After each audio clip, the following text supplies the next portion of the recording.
like now in Angie's trial. Angie's trial is similar to what they did to the Mozzalettis.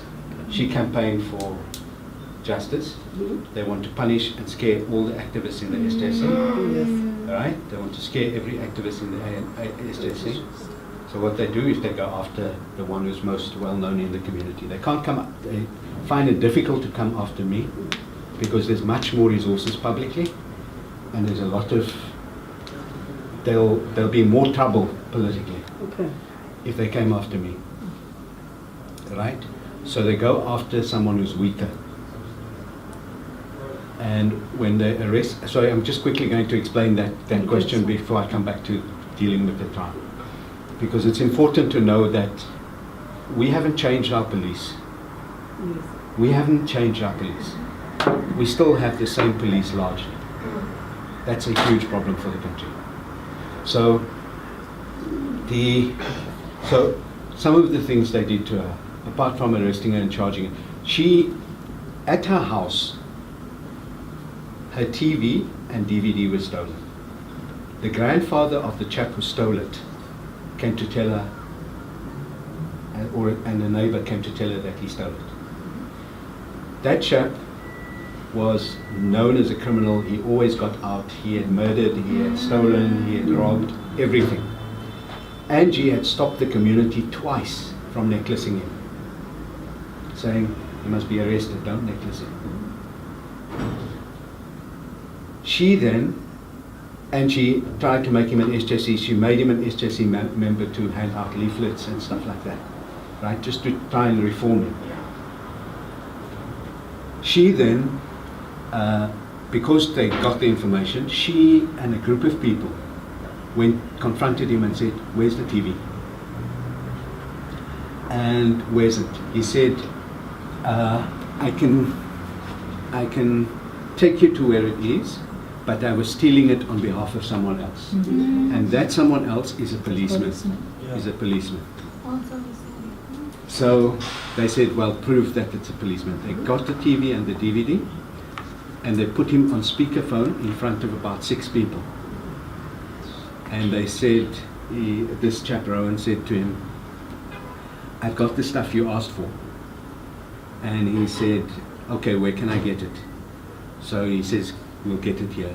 And they were away, and they found him taking it, and they followed him right into Mfuleni police station. Right into Mfuleni police station. And they opened a charge. They said, "You can't charge him here, you have to charge him at Khayelitsha because he's in crime intelligence." Went to Khayelitsha, they said no. So we laid a charge with IPID. We have contacts inside that police station who contacted and said to Angie, "You have to get out of where you stay, they're going to come after you." So we moved her out of Mfuleni into Khayelitsha. Right? Then she was at work, and Isaac, so she and Isaac, her husband, he was at home, she was at work. Or he was somewhere else, and she was at the office. And he phoned and he said, "The police are here, they've asked me to ask you to report." She and Isaac go to the police station to report. They arrest her for murder and kidnapping. Right?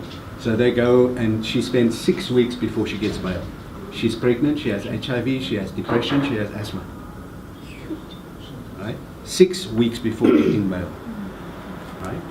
So they get bail, they come out, they go home, they think now the police are going to leave them alone.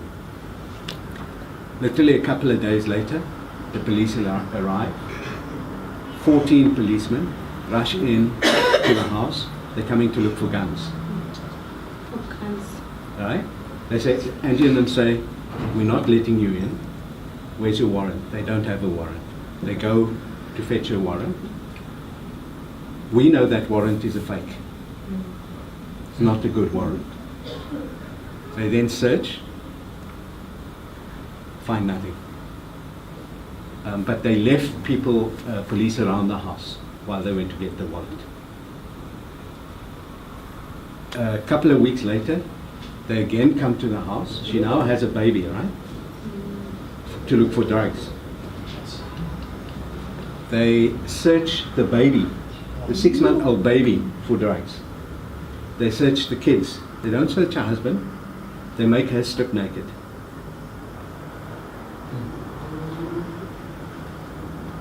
Right? The only reason we haven't had to make all these things public is because her lawyers are saying to us, she's on trial. We don't want to make things worse for her. And we want to get the trial through because we can show that it is fictitious. We want to get through the trial. Now this comes into where the trial is being dragged.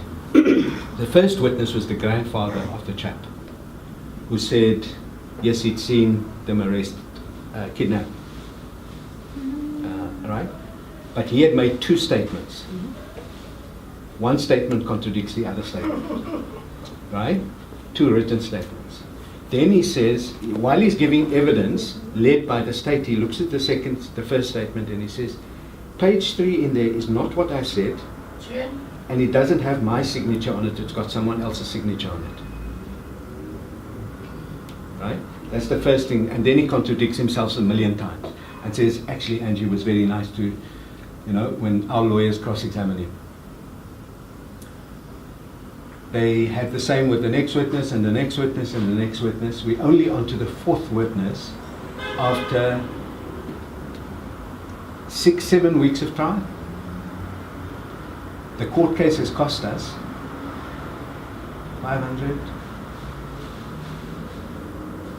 800,000 rand up to now. And we haven't taken that money from the SJC or anything. We've had to raise that money separately because we had to raise it because it was done because she is framed because of our work. She's being framed because of our work and her husband. So a case gets dragged out because you have to cross-examine witnesses. You really have to cross-examine witnesses. And she could go to jail for life with this. And they claim the only evidence they have is 2 policemen saying that when this guy was dying, he had such serious burns, when he was dying, he said Angie, Isaac, and he mentioned the 2 taxi drivers killed. So that's the only evidence they have. And she has literally, I'm telling you now, she's literally had 2 or 3 nervous breakdowns through this. She I don't think she should be at work. I don't think she should be, but she wants to be. Yeah. We sent her to Joburg, and they came. And sorry, between the trial and being charged, they came to arrest her twice for killing, vigilante killings. And both times it was proven to be nonsense. Kept her in jail again, and it was proven to be nonsense.